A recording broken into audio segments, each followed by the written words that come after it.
Glória a Deus. Tem algum incendiário aí? Tem alguém com expectativa para aquilo que Jesus vai fazer? Tem alguém queimando por Jesus, irmão?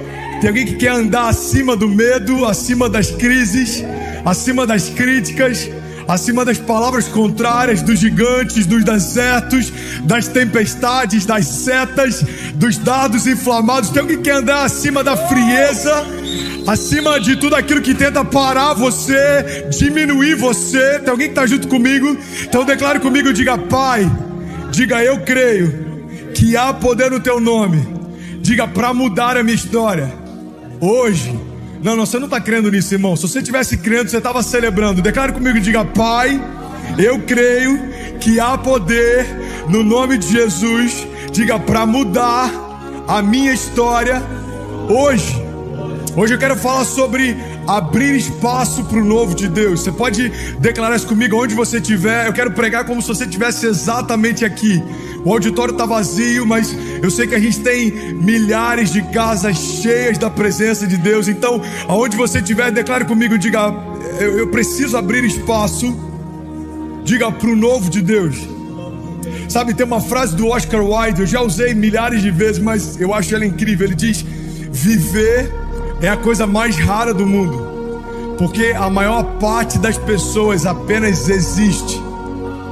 Viver é a coisa mais rara do mundo. A maior parte das pessoas apenas existe. E talvez seja exatamente isso que você está vivendo, irmão. Está existindo, talvez sobrevivendo. Talvez você só quer chegar no dia seguinte. E aí, olha para mim. Talvez você só quer pagar as contas no final do mês. Deus, eu só quero acabar 2020. Eu só quero que tudo isso passe. Eu só quero que tudo isso termine. Ei, Deus não te chamou para sobreviver. Deus te chamou para governar. Nós fomos chamados por Jesus para nos posicionarmos como reis e sacerdotes. Deixa eu te falar uma coisa: reis reinam, sacerdotes ministram. Deus está falando: ei, eu quero que você seja cheio da minha vida, que você aponte o caminho. Eu quero que você seja um reconciliador, assim como você foi reconciliado comigo através do sacrifício físico de Jesus. Eu quero que você reconcilie a criação também. Eu quero que Cristo em você se torne a esperança da glória. Eu quero que você e toda a sua casa sejam tão cheios da vida de Jesus que as pessoas vão olhar para você, mesmo sem você usar palavras, e elas vão desejar carregar o que você carrega. Agora eu quero que você reine também. Reine acima do medo, acima do pecado, acima da mentira, acima das críticas, acima das incertezas. Ei, olha para mim, irmão. Reinar não é algo que Deus tem para nós só depois que nós estivermos com Ele. Reinar é algo que Deus tem para nós em vida, porque Ele já está com cada um de nós. A promessa dele é: eu estarei em vocês e eu estarei com vocês. E muitas vezes a gente fica só esperando: Deus, eu só quero que tudo isso passe para estar mais perto de você. Deus está falando: filho, eu estou mais perto de você do que você imagina. Eu decidi habitar em você. Eu decidi fazer morada em você. Então o que eu tenho para você não é um governo no futuro apenas, mas é você governando as suas tempestades agora. Você pode declarar isso comigo? Levanta suas mãos, irmão. Eu quero ativar a tua fé hoje, pelo amor de Deus. Eu quero que você saia de um lugar de medo, de incerteza, e agora descanse no lugar que só Deus poderia preparar para você, num ambiente de milagres, de promessas, de proteção, de cuidado, de unção. Levante suas mãos e declare isso comigo. Diga: Pai, diga, eu vou governar os meus medos. Diga: não são meus mais. Diga: o Senhor já levou sobre si. Diga: eu governarei acima das doenças. Diga: não são minhas doenças mais. O Senhor já levou sobre si. Diga: eu governarei acima das crises. Não são minhas crises mais. O Senhor já levou sobre si. Irmão, deixa eu te dar um conselho.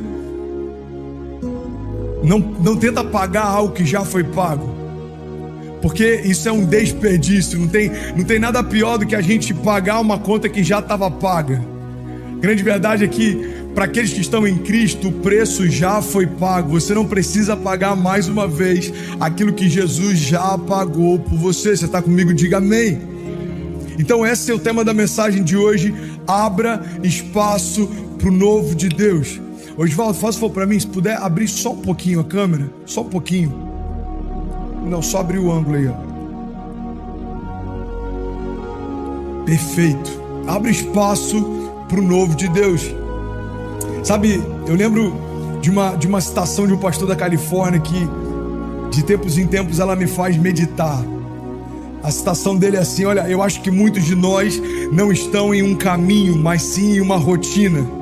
Nós confundimos conforto com paz, crença com fé, riqueza com bênção e existência com vida. E por mais que essas coisas pareçam uma com as outras, elas não têm nada a ver uma com a outra. Irmão, não tem nada a ver você estar no caminho com você estar numa rotina. Às vezes a gente está caminhando, a gente acredita que está indo para algum lugar, mas olha para mim, se você não estiver caminhando nos lugares que Deus te chamou para caminhar, você está se cansando para chegar em lugar nenhum. Não tem nada a ver, irmão, riqueza com bênção, porque riquezas podem ser conquistadas, bênçãos só podem ser derramadas. Não tem como você comprar uma bênção a não ser que o próprio Deus te dê. Sabe, não dá pra gente confundir crença com fé. Crença pode ser construída pelas experiências que a gente teve. Crenças podem ser construídas por ideias que a gente tem. Crenças podem ser construídas por sofismas ou por convencimento. Algumas coisas fazem sentido e a gente começa a caminhar porque aquilo faz lógica e cria uma crença em torno daquilo. Mas fé é uma firme convicção naquilo que Deus nos prometeu, mesmo que a gente não consiga ainda enxergar. Fé é a prova das coisas que não se podem ver. Irmão, fé é você estar tão convicto que aquilo que Deus te prometeu é real, que não tem espaço para dúvida. E aí eu creio que é esse tipo de vida que Deus está chamando a gente para viver, principalmente no meio de um período como esse. Ei, eu quero que você esteja tão cheio de fé que não haja mais espaço para dúvida. Sabe, domingo eu falei sobre a importância de prepararmos o ambiente para os milagres. Eu falei sobre a importância de prepararmos o ambiente para as promessas. E hoje eu quero falar um pouco sobre a gente abrir espaço para o novo de Deus. Como assim, pastor? Abrir espaço para o novo de Deus? É porque às vezes a gente está com tantos medos, tantas dúvidas. Às vezes a gente está tentando se prender tanto ao pouco que a gente tem, que a gente está impedindo o novo de Deus romper e surpreender a gente, além daquilo que a gente já experimentou. Irmão, tem muita gente que não consegue se lançar, porque prefere a certeza do pouco que já viveu, do que o desconhecido em Deus, mesmo que possa ser superabundante. Olha para mim, irmão, eu conheço pessoas que começaram a fluir em Deus, mas depois que chegaram num determinado momento, falaram: Deus, eu não quero ousar mais, eu não quero me lançar mais, eu não quero correr riscos mais, eu prefiro guardar o pouco que eu tenho, eu prefiro manter aquilo que eu conquistei até aqui, porque eu tenho medo de perder. Ei, olha para mim, irmão, não há lugar mais seguro para estarmos do que correndo riscos com Deus. André, mas os cenários são adversos. Sempre foram, irmão. Os gigantes são grandes, sempre foram. Os medos são muitos, sempre estiveram lá. O que vai mudar não é o que está ao teu redor. A única coisa que vai liberar o teu destino é aquilo que está dentro de você. Se Deus for o centro da construção da tua história, não importa mais o que te cerca. Você está comigo? Diga amém. Sabe, a primeira chave que eu quero compartilhar com você é que para abrir espaço para o novo de Deus, você precisa olhar para frente. Para abrir espaço para o novo de Deus, você precisa olhar para frente. Por mais que isso pareça óbvio, é uma das maiores crises que a nossa geração enfrenta. É uma das maiores dificuldades que a gente enfrenta, saber lidar com as estações. Mas eu vim aqui te lembrar uma coisa, irmão: a esperança mora no futuro. Você sabe por que a esperança não mora no passado? Porque o passado é uma estação que não existe mais. Tem muita gente deprimida tentando lembrar do que já viveu. Tem muita gente nostálgica tentando reviver o que já viveu. Desculpa te dar essa notícia, mas é loucura tentar viver no passado, porque você está esperando que Deus se mova numa estação que não existe mais. O passado não existe mais. Memórias que você carrega são apenas algumas fotografias de um tempo que aconteceu, mas ele não existe mais. Deus está falando: ei filho, o passado ficou para trás, mas a esperança mora no futuro. Então levanta a tua cabeça e olha para o alto dos montes. De onde vem o teu socorro? O teu socorro vem do Senhor que fez os céus e a terra. Então, primeira chave para abrir espaço para o novo de Deus, eu preciso olhar para frente. Segunda chave que eu quero compartilhar com você é que promessas geradas em Deus só frutificam em Deus. E é engraçado porque hoje eu quero falar sobre coisas óbvias, mas eu acho que é no óbvio que muitas vezes a gente é saqueado, é no óbvio que muitas vezes a gente se perde. Promessas geradas em Deus só frutificam em Deus. A gente já falou sobre isso em alguns momentos, mas eu quero te lembrar. A gente precisa olhar ao nosso redor e perceber que alguns princípios, eles são os mesmos desde que Deus criou a terra até hoje. Princípios, inclusive desde o jardim até hoje. Entenda isso, irmão. A redenção nada mais fez do que restaurar aquilo que Deus já havia liberado sobre nós. Deus continua sendo o mesmo, os princípios continuam sendo os mesmos. Então sabe o que é interessante? A gente não pode desconectar uma árvore da terra e esperar que ela viva. A gente não pode tirar um peixe da água e esperar que ele viva. E a minha pergunta é: por que você acredita que algumas promessas de Deus vão se cumprir se você estiver desconectado de Deus? Tem gente frustrada, cansada, tentando fazer acontecer coisas que você não vai conseguir se não for o próprio Deus fazendo por você.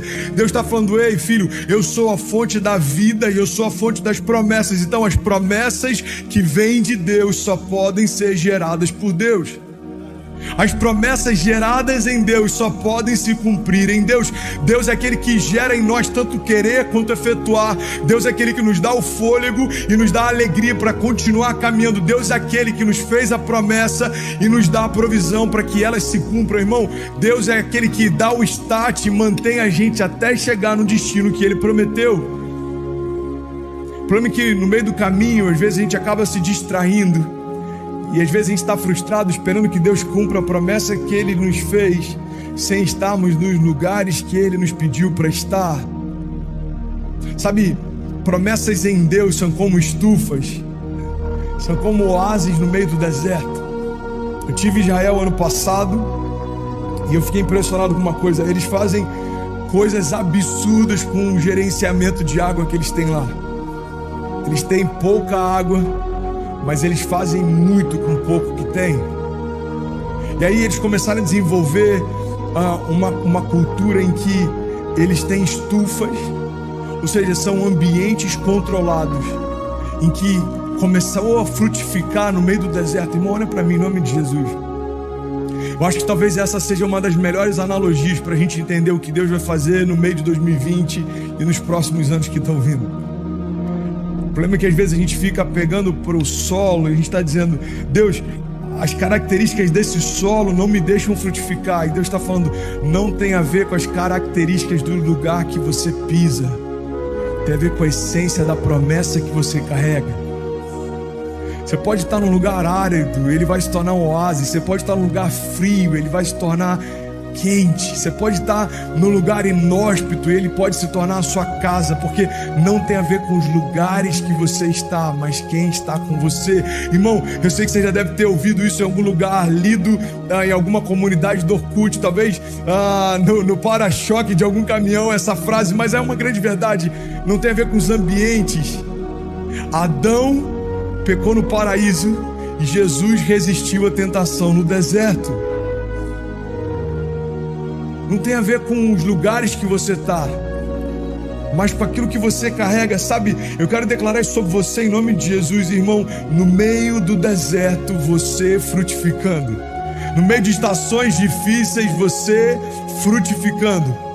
Frutos de milagres, frutos de promessa, frutos sobrenaturais. E alguns deles você vai até procurar justificativa, você não vai saber explicar o porquê que está acontecendo, mas você vai saber quem é que está fazendo. Irmão, olha para mim em nome de Jesus. 60 dias, talvez um pouco mais, 75 que a gente já está vivendo nessa loucura, são os dias mais frutíferos da nossa igreja. E eu posso dizer, sem dúvida alguma, que tem sido os dias mais intensos da minha casa. Promessas se cumprindo, milagres acontecendo, portas se abrindo. Pastor, então você está dizendo que está sendo fácil? Não, nunca tive dias tão cansativos também. Quem faz parte do meu board aqui, do staff, sabe do que eu estou falando. Tem dias que dá vontade de falar, irmão, hoje tudo que eu queria era ficar só descansando o dia inteiro e não pensar em nada. Cada ligação é uma decisão, cada mensagem que chega é uma resposta que você tem que dar. Você tem que dar respostas a tudo e a todos.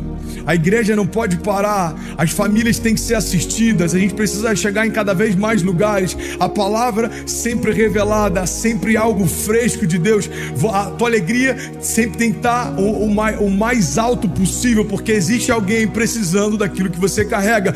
Kezinha grávida, precisa de atenção. Cecília, 70 dias dentro de casa, precisa ser envolvida para que o lúdico dentro da casa não faça com que ela perceba que o mundo está louco nos últimos dias. E no meio de tudo isso, André, como é que você está lidando com isso? Eu estou carregando algumas feridas de guerra, algumas marcas eu vou levar comigo. Eu estou cansado, eu não vou dizer que não vai ser cansativo, mas deixa eu te dizer uma coisa, eu estou vivendo milagres também.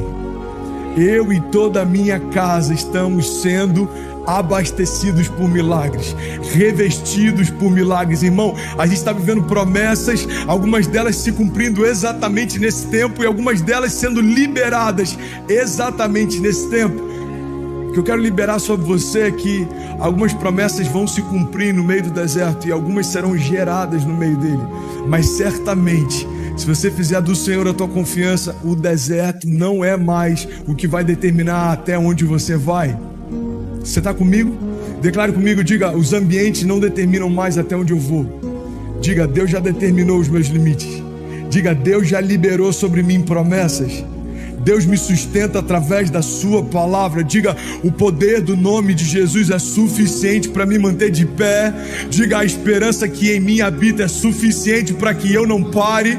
Diga, existem dias que são maus, mas eu carrego a esperança da glória de Deus dentro de mim. Diga, e apesar do dia mau, diga, eu não vou ficar no meio do caminho. Diga, eu não vou desistir, eu não vou parar, eu não vou me comparar, eu não vou aceitar críticas, eu não vou ficar olhando para o que não aconteceu, eu não vou ficar olhando para o tempo, porque o tempo não determina mais o que eu vou viver. Diga, dias maus ainda assim carregarão milagres, dias bons ainda assim carregarão milagres, porque o clima não determina mais a minha colheita, é Deus quem libera ela.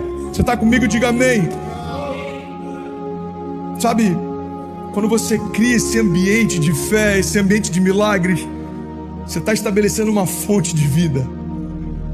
Talvez você está dizendo, André, qual que é o melhor ambiente então para que milagres aconteçam? É você estar conectado ao teu propósito, irmão. Guarda isso em nome de Jesus. O propósito é um ambiente onde tudo que Deus estabeleceu para você frutifica. O propósito é o ambiente seguro, onde você está se tornando quem Deus chamou para se tornar, fazendo o que Deus chamou para fazer, vivendo o que Deus chamou para viver. É por isso que todo sucesso sem Deus essencialmente já é um fracasso. O maior fracasso que um homem pode ter é ter sucesso naquilo que Deus não chamou para fazer. Irmão, você pode até conquistar algumas coisas, construir algumas coisas, mas não tem nada melhor do que viver o propósito. Então, você pode declarar isso comigo, diga, o propósito que eu carrego, diga, é o ambiente onde tudo que Deus me chamou para fazer, diga, vai frutificar. A terceira chave que eu quero compartilhar com você, ou quarta, ou quinta, eu nem sei mais que chave é. Terceira chave é, para viver o plano de Deus, é preciso esquecer o plano B. Olha para mim, irmão. Declara isso comigo, diga, eu preciso esquecer o plano B. André, mas eu não consigo, eu preciso ter algum backup. Então deixa eu te dar uma sugestão. A partir de hoje, encara dessa forma, o plano B é fazer o plano A dar certo. Qual que é o plano B, pastor? Fazer o plano A dar certo. Irmão, deixa Deixa eu compartilhar algo com vocês. Quando essa loucura começou, a gente tinha poucos meses como igreja estabelecida, com um local fixo, enfim, uma pequena estrutura administrativa, poucos meses. E uma das pessoas chegou a falar: será que não é melhor, pastor, a gente renegociar, entregar o imóvel, esperar tudo isso passar para a gente recomeçar? Na visão administrativa, talvez faça lógica. O problema é que os milagres, eles não dão a mínima para a lógica. Na verdade, os milagres têm prazer em ferir a lógica, em envergonhar a lógica, porque o milagre nada mais é do que uma lógica perder o sentido de ser. Vou dar um exemplo: andar sobre as águas. Por que se tornou um milagre? Porque não faz sentido alguém andar sobre a matéria, mas quando você começa a andar, é como se o milagre estivesse dizendo para a gravidade: ei, você não determina o que Deus pode fazer. Entende isso, irmão? A fé não limita Deus e Deus não limita a fé. Então o problema de ter uma visão administrativa quando Deus te chamou para viver algo sobrenatural é que a conta não vai fechar. Então, segundo uma perspectiva administrativa, o conselho dessa pessoa faz todo sentido. Chega pro landlord, não sei como é que se chama, acho que é o landlord, não é? Enfim, chama o proprietário, chama o cara que negociou e fala: olha, a gente precisa renegociar, ninguém esperava essa crise. Ninguém imaginava o corona quando a gente assinou o contrato há 3 meses atrás. Então a gente precisa entregar o imóvel e quando tudo der certo a gente volta. Isso é o que alguém normal faria. Mas Deus não te chamou para viver segundo aquilo que é normal. Deus chamou para viver segundo aquilo que é sobrenatural. Sabe o que significa sobrenatural? Significa que o natural agora se tornou o solo pelo qual você caminha. Não é mais o teto, irmão. Se tornou a base.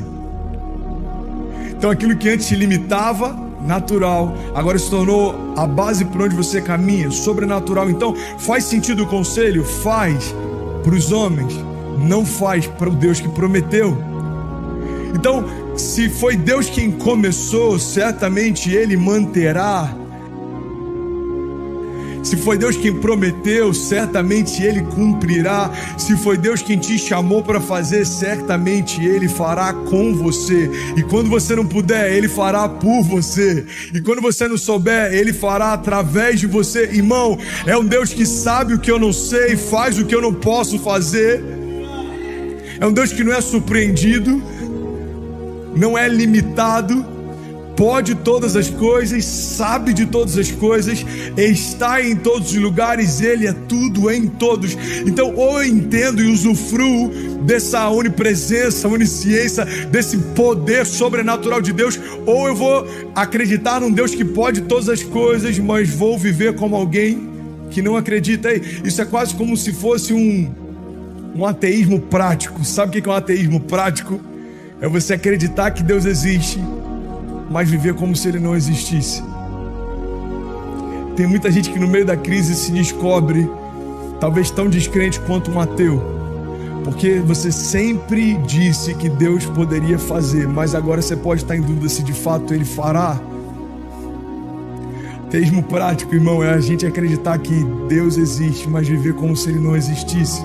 Sabe, a grande verdade, vamos ser sinceros, só entre eu e você aqui, é que a gente fala para todo mundo que acredita em milagres, mas às vezes a gente está fazendo de tudo para não depender de um.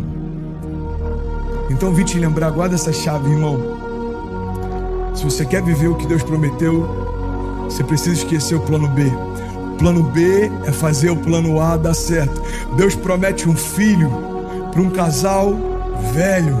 A mulher estéril não pode gerar, mas não foi Deus quem prometeu? Então não tem uma dúvida se vai acontecer. A gente só fica curioso, talvez se perguntando como vai acontecer. E às vezes é essa nossa racionalidade de querer que Deus explique tudo, que rouba de nós o milagre que não tem explicação. Guarda isso, irmão. A nossa racionalidade em querer que Deus nos explique tudo, muitas vezes rouba de nós esse milagre que não tem explicação. Então Então para de tentar entender como vai ser, descansa na promessa que Ele te fez, esquece o como, confia em quem prometeu é fiel para cumprir. André, como vai ser? Eu não tenho a menor ideia, não sabia como ia ser na minha casa, e está acontecendo, irmão, e vai acontecer. André, então está tudo certo? Não, mas está melhor do que já esteve, e não se compara com aquilo que ainda vai acontecer. Então a gente precisa continuar, a palavra fala a respeito disso, irmão, a palavra precisa ser uma verdade na nossa vida. Aqueles que semeiam com lágrimas, certamente colherão com júbilo, certamente se alegrarão quando trouxerem os seus feixes. O que a palavra está dizendo é: ei, não importa o teu estado durante a semeadura, existe uma garantia durante a colheita. Você está cansado? Continua caminhando. Você está cansado? Continua semeando. Você se sentiu frustrado? Ei, irmão, deixa Deus renovar você, mas não pare. Existem algumas dúvidas batendo na tua porta, avisa para elas que a esperança da glória já chegou primeiro. O medo está tentando te seduzir, avisa para ele que o verdadeiro amor lança fora todo medo. Não tem dias fáceis. Tem alguns dias que parece que a gente está lutando um pouco menos do que em outros, mas todos os dias são dias de luta. Isso é uma verdade, irmão. Todos os dias são dias de luta. E por que às vezes a gente está cansado, mesmo crendo que Deus pode fazer? Porque são vários os motivos. Um deles é porque às vezes a gente tenta fazer por Ele. Sabe outro motivo que às vezes a gente fica cansado? É que a gente quer tratar de forma natural aquilo que é espiritual. Efésios 6:10 diz: olha, você precisa se revestir das armaduras de Deus. Você precisa fazer tudo para que, depois de ter feito tudo, permaneça firme. Irmão, a palavra está dizendo: olha, depois que você fizer tudo que você pode fazer, permaneça firme. Por quê? Porque agora é a hora que você vai assistir Deus fazer. Só que tem muita gente que não está nem assistindo Deus fazer, porque antes de chegar nesse ponto já desiste. Uma teologia que muitas vezes deixa a gente mimado, acreditando que Deus vai nos poupar das lutas. Não. Deus não vai te poupar das lutas. Como um pai também não pode poupar os filhos dos desafios. As lutas não abatem você, as lutas forjam você, ensinam você, fortalecem. Irmão, qual é a glória de um general que nunca venceu uma batalha? As patentes que os generais carregam dizem respeito às batalhas que eles já venceram. Quanto mais batalhas vencidas, mais autoridade ele tem. Sabe o que eu acho maravilhoso? Quando Davi mata o gigante, uma das primeiras perguntas que o rei faz, se não a primeira, é: quem é o pai desse menino?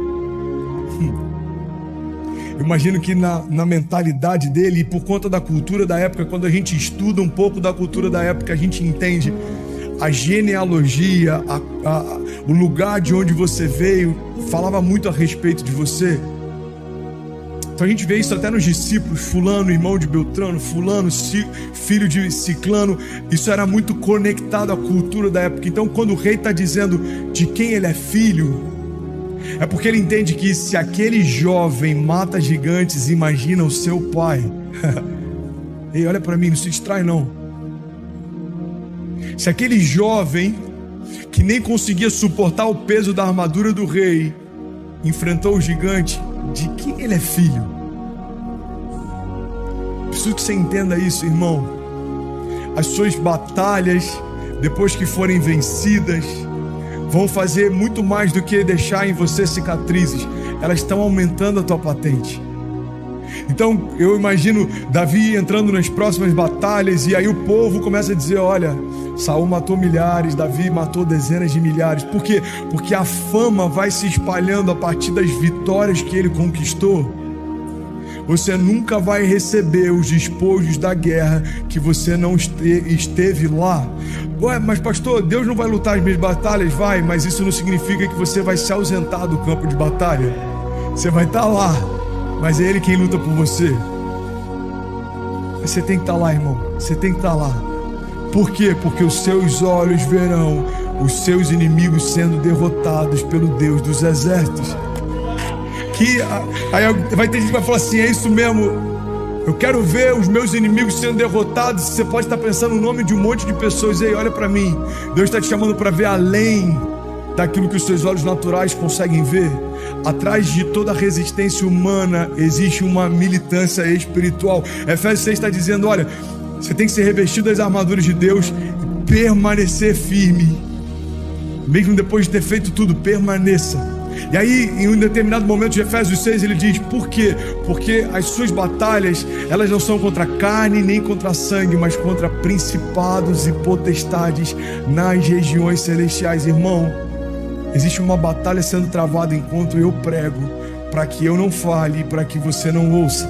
E sabe qual é a nossa firme garantia? É que se eu estou pregando e você ainda está ouvindo, significa que todas as batalhas que tentaram nos impedir de acessar aquilo que Deus tem para nós já foram vencidas por Deus. Ei, você pode estar em qualquer lugar do mundo, você está me ouvindo? Entenda, você já venceu mais uma batalha.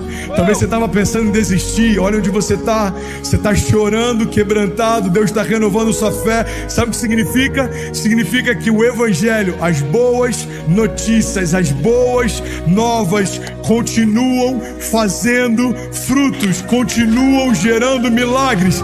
Talvez você está quebrantado, você está dizendo: ei, eu estava pensando em desistir e eu coloquei agora nesse canal, ou por algum motivo apareceu, ou alguém enviou para mim e eu estou começando a acreditar de novo em milagres. Ei, irmão, significa que mais uma batalha foi vencida. E olha para mim, novas batalhas surgirão. Talvez você vai dizer: tem gente que diz: pastor, eu tenho uma conexão com a sua forma de falar e todos os dias eu ouço a palavra para me renovar. Irmão, entende? O que renova não é o sermão de um pregador, mas é a palavra que o sermão carrega. É a palavra que mantém você de pé, é a palavra que sustenta a tua casa, é a palavra que fez a promessa e garante com que ela se cumpra. A palavra é tudo que você precisa. A palavra é o que nos mantém de pé, mesmo que gigantes se levantem contra nós. A palavra é o que mantém o nosso coração seguro, mesmo que o mar esteja agitado, mesmo que os ventos sejam fortes. Ei, tudo que você precisa é de uma palavra.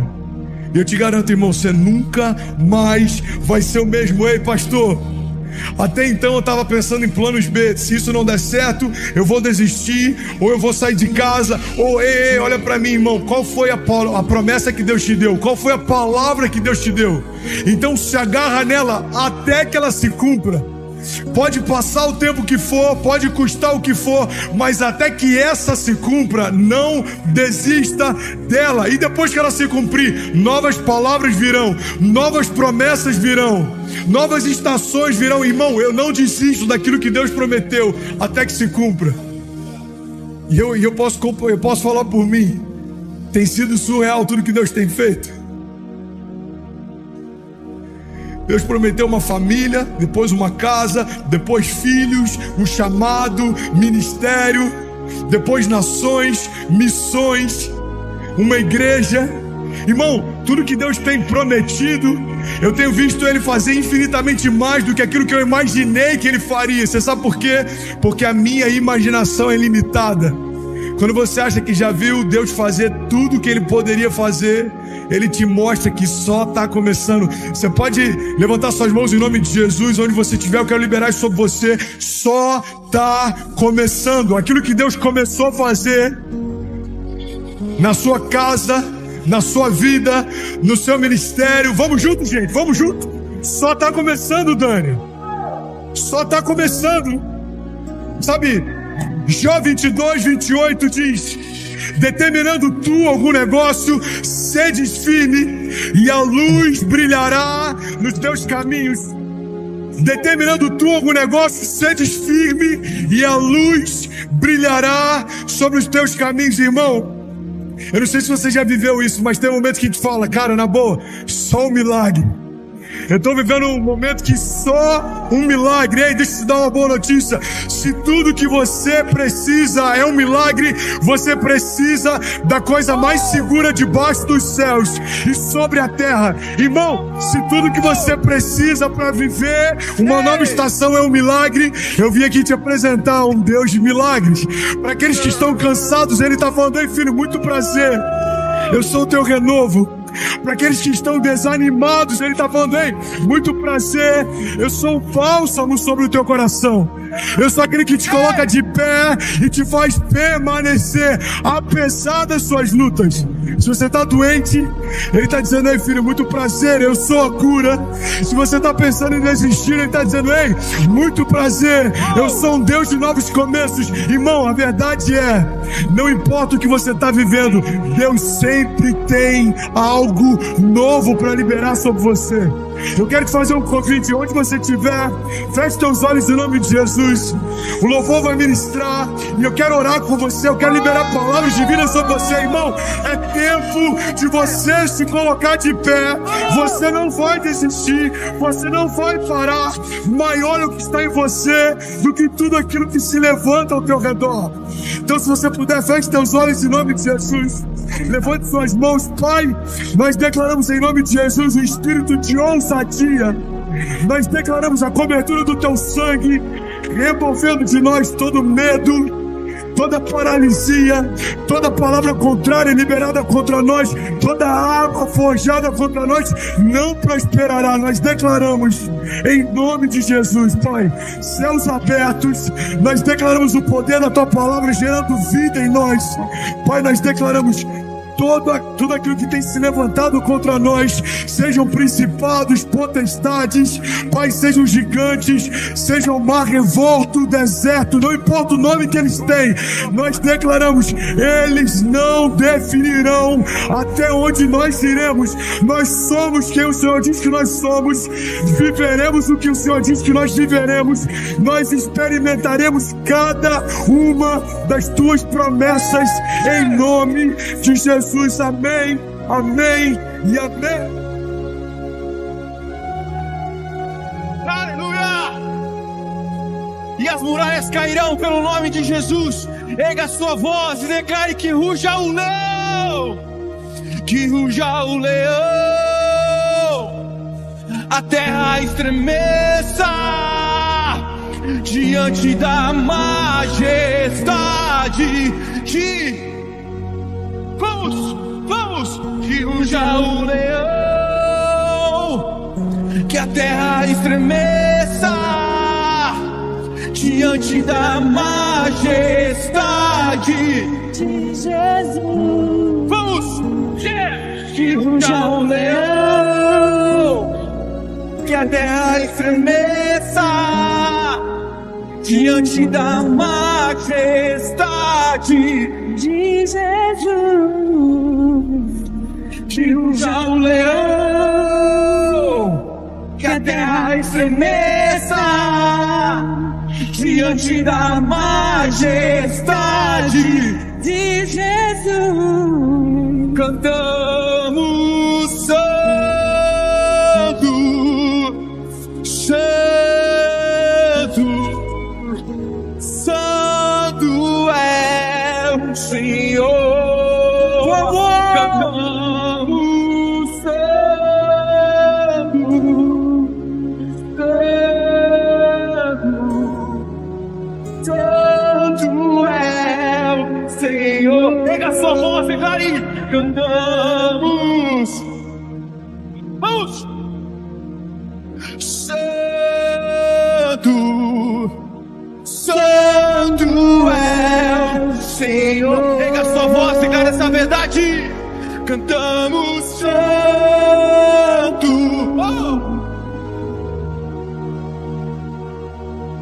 santo é o Senhor. Cantamos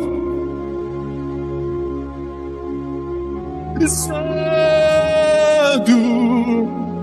santo é o Senhor.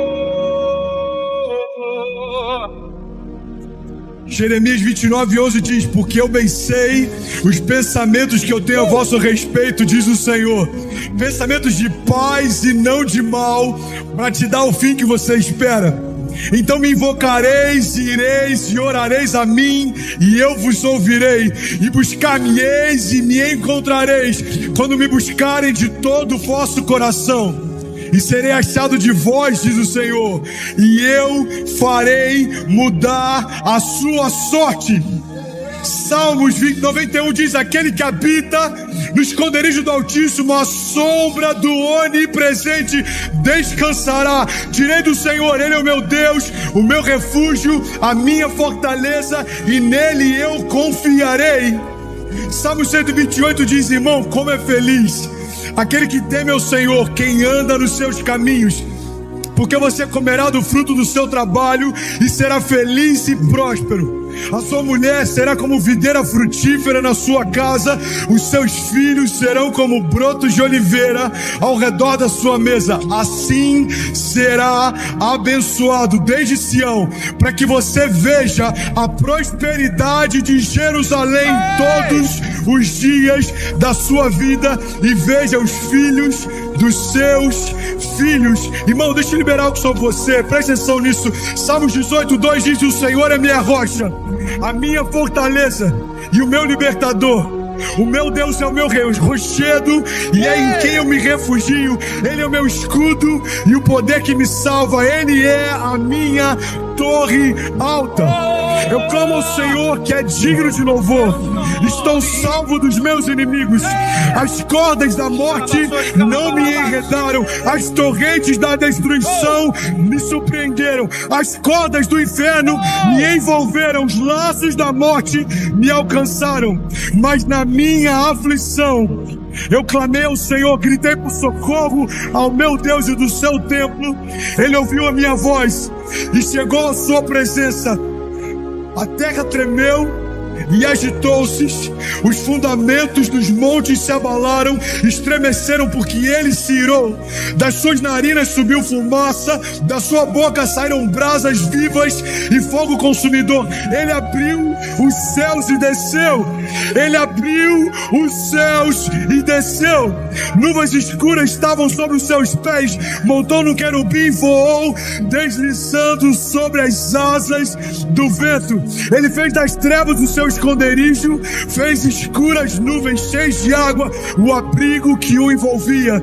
Com o fulgor da sua presença as nuvens se desfizeram em granizos e raios. E quando dos céus trovejou o Senhor, e quando ressoou a sua voz, atirou suas flechas e dispersou os inimigos com seus raios. Ele os derrotou.